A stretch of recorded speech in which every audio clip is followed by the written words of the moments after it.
उत्तर प्रदेश के नोएडा से सबसे बड़ी खबर सामने आ रही है। आपको बता दें, द हाइट पार्क सोसाइटी की एओए पर डिप्टी रजिस्ट्रार ने फैसला सुनाते हुए कालातीत घोषित कर दिया। ये बड़ी खबर द हाइट पार्क से। आपको बता दें, पैनल वाइज चुनाव के आरोप के बाद डिप्टी रजिस्ट्रार ने यह बड़ा फैसला सुनाया है। आपको बता दें, रेजिडेंट्स की शिकायत पर यह बड़ी कार्रवाई की गई है। क्या है पूरा मामला, मेरे साथ है editor in chief Neeraj Sharma. Neeraj Sharma, क्या है मामला? देखिए साक्षी, एक बड़ा फैसला है और ये फैसला एक नज़ीर के तरीके से भी देखा जा सकता है, क्योंकि आमतौर पर ऐसा बहुत कम देखने को मिलता है कि जिस सोसाइटी में चुनाव हो चुके हों और उस सोसाइटी के चुनाव के करीब 4 या 5 महीने के बाद उसको रद्द कर देना, उस चुनाव को, और उसके पहले के जो एओए है उसको भी कालातीत कर देना, ये अपने आप में बहुत कम देखने को मिलता है। लेकिन ये मामला नोएडा के सेक्टर 78 स्थित द हाइट पार्क सोसाइटी की है, जहाँ इस तरह के फैसले लिए गए हैं। मेरे पास डिप्टी रजिस्ट्रार के फैसले की वो पूरी कॉपी मौजूद है साक्षी।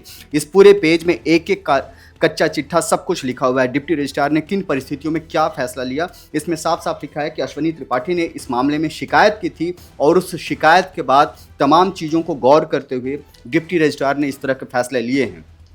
डिप्टी रजिस्ट्रार ने अपने पूरे फैसले में साफ साफ कह दिया है साक्षी कि जो पुरानी सोसाइटी, जो पुराना जो एओए है उसको भंग कर दिया गया है। आपको बता दें कि सोसाइटी में 1 दिसंबर 2024 को चुनाव हुआ था और उसके बाद करीब अप्रैल के महीने में कल ये चिट्ठी आई है जिसमें डिप्टी रजिस्ट्रार ने एओए को भंग कर दिया है और जो पुराना एओए है उसको भी कालातीत करते हुए कर दिया है। कालातीत का साधारण शब्दों में, आसान शब्दों में मतलब आपको समझाएं साक्षी, तो कालातीत का मतलब यह हुआ कि वो समय सीमा खत्म हो चुकी है, उसकी लीगलिटी खत्म हो चुकी है। ऐसे में सोसाइटी की केवल देख रेख और मेंटेनेंस के काम को देखते हुए केवल दैनिक खर्च ही वो कर सकते हैं।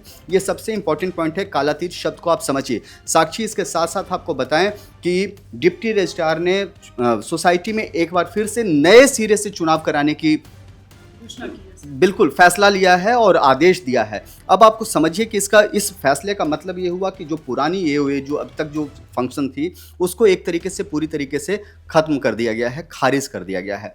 इसके ठीक 1 साल 2023-24 का जो चुनाव जिस ज़माने में हुआ था, उस एओए को कालातीत किया है और बताया गया है कि ये जो एओए है ये अभी कालातीत है और ये जो है केवल दैनिक खर्चों का ही देखरेख करेगी। नीरज जी, सबसे बड़ा सवाल ये है कि ये पैनल वाइज चुनाव का आरोप लगा है, ये क्या होता है और ये आरोप बड़ा लगा है उन पर? बिल्कुल, पैनल वाइज चुनाव कराने का आरोप लगा है और साक्षी बहुत आसान भाषा में आपको समझाते हैं कि सोसाइटी में हर अपार्टमेंट ओनर्स एसोसिएशन की जो संगठन है उसमें 10 लोग चुनाव लड़ते हैं। 10 लोग की ही जगह है और अलग अलग टीम हो सकती है, अलग अलग ग्रुप्स हो सकते हैं। और वहाँ क्या हुआ कि एक ही ग्रुप ने अपना ग्रुपिंग करके पैनल बना करके चुनाव में उतरे और 10 सीटों पर उनका कब्जा हुआ। डिप्टी रजिस्ट्रार और कानून के शब्दों में कहें तो ये इलीगल है और इस तरह का चुनाव को मान्यता नहीं दी जा सकती है। लिहाजा कोई ग्रुपिंग करके चुनाव नहीं लड़ सकता है। अगर आप चुनाव में आ रहे हैं तो कोई दलीय व्यवस्था यहाँ पर नहीं है कि किसी एक दल के होकर के आप चुनाव लड़ेंगे। आप इंडिपेंडेंट तौर पर लड़ेंगे और जो चुन करके आएगा वो जो 10 लोग जो चुन करके आएंगे वही अपने अंदर में अध्यक्ष, सचिव और महासचिव, जो भी अलग अलग पद हैं, वाइस प्रेसिडेंट, उन पदों को चुना जा सकता है जी। और ये जो फैसला डिप्टी रजिस्ट्रार ने सुनाया, क्या पहले भी कई सोसाइटी में आ चुका है? ये पहली सोसाइटी है जो ऐसा फैसला? पहले भी इस तरह की सोसाइटीज में फैसला हुआ है और मैं आपको बताऊं कि इस विषय पर हमने जो अभी कालातीत एओए के अध्यक्ष हैं सुजीत कुमार जी, हमारी उनसे बात हुई। हम अपने दर्शकों को सुनवाते हैं कि सुजीत का इस विषय पर सुजीत जी का क्या कहना है, आप सुनिए। हाइट पार्क का जो चुनाव था उसे इन्होंने निरस्त कर दिया।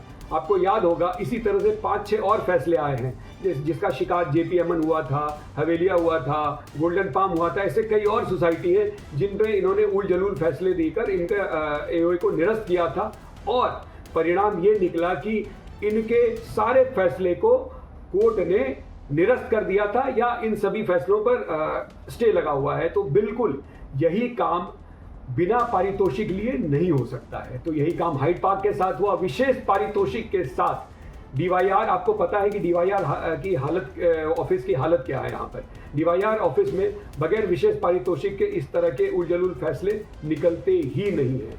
हमने अपना सारा पक्ष रखा था लेकिन उन्होंने एक आदेश जारी कर दिया। और आपको ये बता दूं कि इसमें जो सुनने में आया, जो कंप्लेनेंट है, वो कंप्लेनेंट, इसमें से 2 ऐसे कंप्लेनेंट हैं जो हमारी सोसाइटी को पिछले 3-4 सालों से क्या कहते हैं, बंधक बना के रखे हुए थे और हम रेसिडेंट ने बिल्कुल स्ट्रगल करके, संघर्ष करके इनको गद्दी से नीचे उतारा और एक अच्छा चुनाव कराया। और चुनाव किसके दिशा निर्देश में हुआ था? 2023 का चुनाव।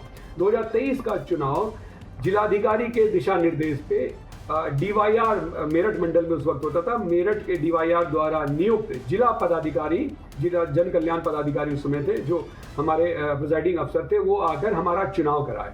वो चुनाव बिल्कुल अच्छे से हुआ और चुनाव होने के बाद जो कंप्लेनेंट है, जितने कंप्लेनेंट है, ये बुरी तरह मुंह की खाए थे चुनाव में और हम लोग चुन के आए थे। जो डिप्टी रजिस्ट्रार ने जो फैसला दिया है, कानूनी फैसला दिया है कि वो क्वासी जुडिशियल अथॉरिटी रखते हैं, यानी उनके न्यायिक अधिकार है उनको, उसके तहत उन्होंने कोर्ट प्रोसीडिंग के तहत जो फैसला दिया है, उसके जो कानूनी मायने हैं उस पर हम बताना चाहेंगे कि उसके मायने ये है कि जो 2024-25 के लिए बोर्ड का चुनाव किया गया था उसे उन्होंने खारिज कर दिया है।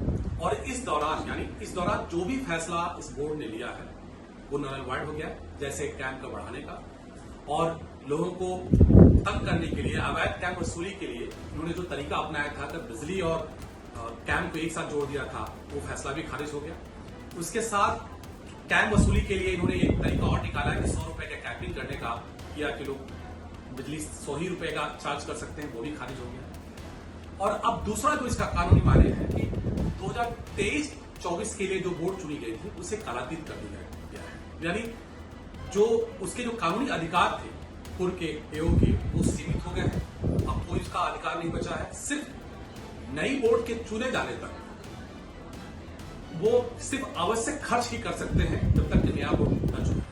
साक्षी, अब आपने दोनों पक्षों को सुन लिया, समझ लिया कि दोनों पक्ष क्या कह रहे हैं और किन परिस्थितियों में लीगल इलीगल की जो लड़ाई है वो जारी है।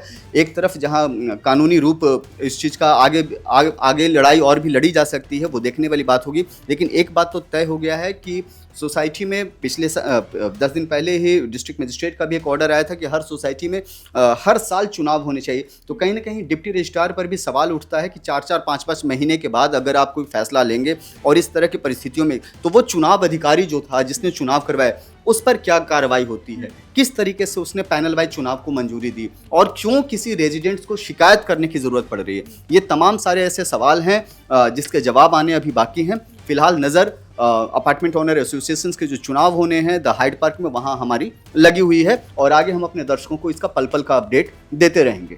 जी नीरज जी, बहुत बहुत धन्यवाद। ये बड़ी खबर द हाइड पार्क सोसाइटी से आपको बता दें, डिप्टी रजिस्ट्रार ने एओ को कालातीत घोषित कर दिया है। ज्यादा जानकारी के लिए आप देखते रहें one nation one group news.